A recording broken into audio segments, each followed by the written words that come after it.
Hey ladies and gentlemen, welcome back to the channel. As always, it is Nick here, back with your daily crypto news and analysis. And today we are going to be talking about Ripple and XRP, as well as the vast majority of crypto and finance. And with that being said, I do want to dive into this tweet from myself. I'm actually quoting Bobby A over on Twitter. And what he said was, it's barely been 2 weeks since XRP attained legal clarity, yet people are out here talking about how come we're going down? How come banks aren't coming out publicly and saying they're using it? It should have been at $100 by now. These will be the first clowns to sell their bags at $1. It truly does show the inexperience that surrounds this market. This is why the astute investor / trader crushes it in this market. They'll learn eventually. It takes time. Laugh out loud. And I did quote it. And I said, this is so damn true. The amount of comments I see every day now talking about the price and how disappointed they are is comical. And it's not just XRP, right? Like, it's so many different assets. I see it around HBAR every single time that I upload an HBAR video. It's comical. And I said, want to know why XRP isn't skyrocketing in price right now? It's so simple. Utilization at scale hasn't even started. And this should 100% get you extremely excited for the future. I know, right? Like, we have to wait. We have to be patient. Oh, that sucks, right? Well, too bad, right? Like, this is investing.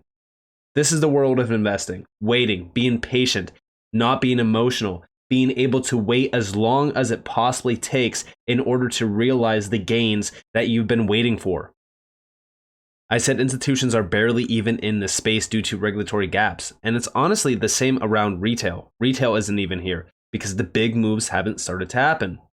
I'm like a broken record at this point trying to explain this. The price of XRP today, tomorrow, next week, it doesn't matter.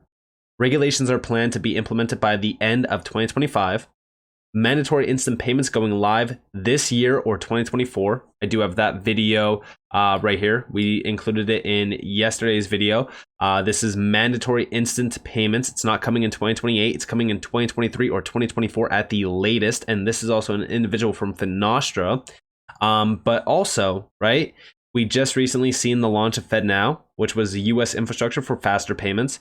The electronic trade documents bill just passed. XinFin, aka XDC, has been absolutely killing it. It's all coming together. Being impatient at this point is guaranteed to make you miss the final stage. All the obstacles are being broken to open the doors for many assets to finally be integrated within the global system. These things take time, but it's well worth the wait. We might have 2 to 5 years still until adoption / utilization at scale. Don't fumble your bags before it all comes together. And listen, do we need to wait 2 to 5 years until gains happen? No, absolutely not. In fact, I encourage you to take profits and make sure that you are securing, your financial, health, especially in terms of like getting what you put in back. Taking your initial investment out, de-risking 100% is never a bad thing when the gains are there. But I want you guys to realize that, you shouldn't be selling 100% of your bags just to get out of the market because you're, done with it. These prices will never happen. That, will never happen. I want you guys to understand that it's all happening in real time. And I get it, right? Like, we hate waiting, but as we look at a lot of these documents, for example, this is from ISO 20022. Let's do it over on Twitter. We do see JP Morgan waiting to use enhanced ISO data elements until November of 2023. This is happening this year. Let me zoom in for you guys just so that you guys can see it. So here we have it. Interface, this may occur infrequently prior to November of 2023 due to published market practice guidelines recommending that banks don't enable the use of enhanced ISO data elements prior to November of 2023. Please note that JP Morgan plans to align with the published industry guidance and not enable enhanced data elements before November of 2023. And I know what you guys are probably thinking. What the hell does this have to do with XRP or any crypto? This is ISO 20022. I've talked about it, right? If you go back into my tweets over on Twitter, ISO 20022 opens the door to bridge the disparate systems and the payment messaging of the world so that we could have a harmonized messaging system. And that way we can plug and play with the technology and the names out there that are ISO 20022 compliant. Like, for example, RippleNet through cloud-based technology, which does have the opportunity to utilize XRP. And then also over here from ISO 20022, DTCC. $1 quadrillion per year. I think that they're actually at 2 quadrillion. I think the last report was like $2.4 quadrillion in securities transaction settlement, plus the EU SEPA plus SWIFT November 19th, 2023. Standards released to support market evolution includes messages for digital assets. Check this out. So changes to support market evolution, digital assets and currencies. As part of these standards released 2023, imposing the presence of a blockchain address or wallet account number for the usage of digital token quantities will be relaxed. This means that a regular safekeeping account can also be used to safekeep digital assets. A market practice on how to use the Category 5 messages for digital assets is being worked on by the Securities Market Practice Group. And then also over here, this is all happening on November 19th, 2023. These are the changes happening. And then also the new entry into force time will be preceded by a SEPA-wide 30-minute downtime period from, and they do mention the times. And then also they do mention the times down here. And then they do say all SET instant payment messages will be in the 2009 version of the ISO 20022 standard as of, and they do mention the time as well. Then over here, we do see the CBPR Plus release of November 2023 deployment date. Here you guys have those dates here. And they also do mention a few things around this. And it's all centered out for November 2023, as you guys do see here. And then on the last slide here, I could zoom in real quick. Sorry, I might have to open this up in a new tab. So here we have it. So the DTCC will convert its ISO 20022 corporate action messages or messaging to the SWIFT SR 2023 version on November 19th, 2023. And this is from the DTCC. So everything is aligning for November of 2023. And the best part about this with SWIFT is that SWIFT also posted this. This is April 2023. ISO 20022 actually posted this over on Twitter. And this is talking about digital assets with SWIFT. And we actually see down here, this is completed in July of 2022. It was between January and July of 2022. This is experimentation on tokenized assets. Together with Northern Trust, Clearstream, Citi, and technology partner Settle, we initiated a set of experiments to explore the feasibility and benefits of SWIFT acting as an interconnector and combined access point, linking up multiple tokenization platforms and various cash-like payment types, GPI, RTGS, and CBDC, with participants interacting with tokenized assets via SWIFT, similar to the way they do today with traditional securities assets. Hello? This is actually huge, considering the fact that when we go back in time to David Schwartz, he was quoted saying it would be incredible at some point in time, and we actually look forward to having this possibly happen, where SWIFT is coming to Ripple and they want to utilize their technology, or at least have banks utilizing the technology plug and play through SWIFT, where SWIFT can actually demand a price point for these banks to utilize it through SWIFT. AKA, that would be the interconnector idea of SWIFT acting as that, which would be an access point for all of these major tokenization platforms to be linked up. And a lot of people will ask, how are they going to link them together through interoperability and things like that? Well, we know that SWIFT is working with Chainlink, but there's also Quant. But this is pretty big, especially considering the fact that Ripple has created essentially a tokenization platform through their CBDC and stablecoin platform, which is huge. And we already know that this could all be focused out on settlement. So this is huge. And we do see we aim to simulate primary token issuance and secondary market transfers of both tokenized bonds and equities, and using different cash settlement environments / methods, RTGS, GPI, and CBDCs. And here's the objectives and results. So here's where the big keywords come into play. So we recently just talked about atomic settlement. It's a big game changer. Well, here we have objectives and results. Demonstrated the technical capabilities of enabling the use of the SWIFT infrastructure to enable the creation, transfer, and redemption of tokens and update balances between multiple client wallets. Showed how interoperability between the traditional and new worlds, love that, or between different tokenization platforms can be achieved. Provided evidence to support some of the claimed benefits of tokenized asset securities when it comes to atomic settlement, fractionalization, programmability, transparency, and removal of reconciliation friction / cost, aka getting rid of the friction, getting rid of that cost as well. And then you have atomic settlement. Very interesting. And we do see use cases. The experiment comprised 7 different use cases: tokenization, detokenization, and 5 DVP settlement variations. So this is definitely interesting, and they do break a few things down here. So going forward, what is the burning problem? They do mention a few problems here around this. They also mentioned the market situation, emerging setups. Here is similar to the existing flows on a single chain, closed digital FMI model, similar to existing flows on multiple chains, open digital FMI as well. And then down here, we do see the market situation, emerging setups. They do mention this as well. We do see DLT becoming a big key player around all of this.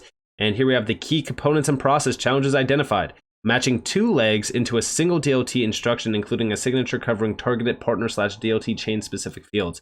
And here you guys have the institutional DLT sponsor, receive against payments, deliver against payments, Swift, connector or partner, from address delivery to address reception, from origin DLT A to destination DLT B, token address quantity X, smart contract address, nonce, and also signature. And here we have the DLT ledgers at the bottom point. But you see, however, the signature needs to be created using the private key stored in the digital custody solution of the bank. Posting on the ledger requires a set of addresses, some of which might be known to the sending bank or not known to the sending bank.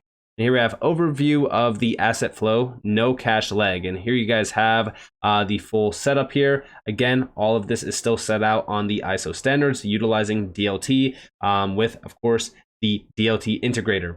And this is where we do see, settlement, atomic settlement. You could even have tokenization, fractionalization, things like that within this, because again, this is utilizing blockchain and DLT technology. Huge game changer. And here we have overview of the asset flow, no cash leg yet again. This is another setup. It's very similar. And then down here, looking at standards to bridge on and off chain standards, details required and potential requirements for smart contracts. They do say the following elements are needed to post on the ledgers. Place of settlement equals target blockchains. Interesting. Token name and address, token quantity, delivery safekeeping account, receiving safekeeping account, and they do mention a few other things as well. But for the most part, as we really kind of look at this, like I said, things are aligning perfectly. The biggest networks out there around the financial system are getting ready for tokenization, DLT, blockchain adoption, and even if it is Ripple, even if it is XRP, it does not matter, right? Like, it doesn't matter if it's just XRP. Everyone has this idea in this closed box scenario of it just being XRP. XRP is going to move all the money. XRP is going to do this. It's going to be a multi-chain world. It's going to be multiple tokens being utilized here. But yes, I do believe that XRP with Ripple will be a major crucial player. And then last but not least, I do just want to outline this video from Riz XRP, which is the assets managers are coming institutional grade by 2024. Check this out. I don't know whether it's 2 years or 3 years from now, where you will not think of a world that's in the old rails. It will be in the new rails. It will be in the new rails. It will be in the new rails. The financial system is going through a significant transformation. The old system, which relied on IOUs and paper contracts, is being replaced. What I can say is, in terms of timing, is I've been working on this for 5 years. So 5 years ago, nobody knew what it was. If you look at the banks today and the big asset managers and so on, each one of them has a team of anywhere between 20 and 400 people working on deploying tokenization-based solutions and infrastructure. It's a long build. So 23 is the year where we're building this, where we are going to have some water in the pipes, basically. Some initial deals, some transactions that you're seeing here and there. But institutional grade. What we've seen before was non-institutional grade assets going to retail and things like that. What we're going to start to see, just like KKR, but others as well. I had a conference in December, which I call the Asset Managers Are Coming. We had Hamilton Lane on stage in Aberdeen and the likes of BlackRock are in the market, the likes of Vanguard and so on. So JP Morgan, as I said, Goldman Sachs, Citibank, they're all working on it. So 23 is the year where we're building the infrastructure. 24 is the year where it can start to scale. But like any digital revolution, once it starts scaling, it's quite exponential because it's very easily replicatable. And of course, that was from XRP Darren. You could tell his voice a mile away. But nonetheless, this is very exciting because what he said is, 2024 is the year. Institutional grade adoption by 2024. They're already here building. Guys, when this goes live, it's game over. It is game over. And you know what? It's all aligning. It's all aligning for September, October, November. Like, those months are crucial to focus on. Global Crypto regulations, global rules, they've been getting planned for a very long time. Here's August 2nd.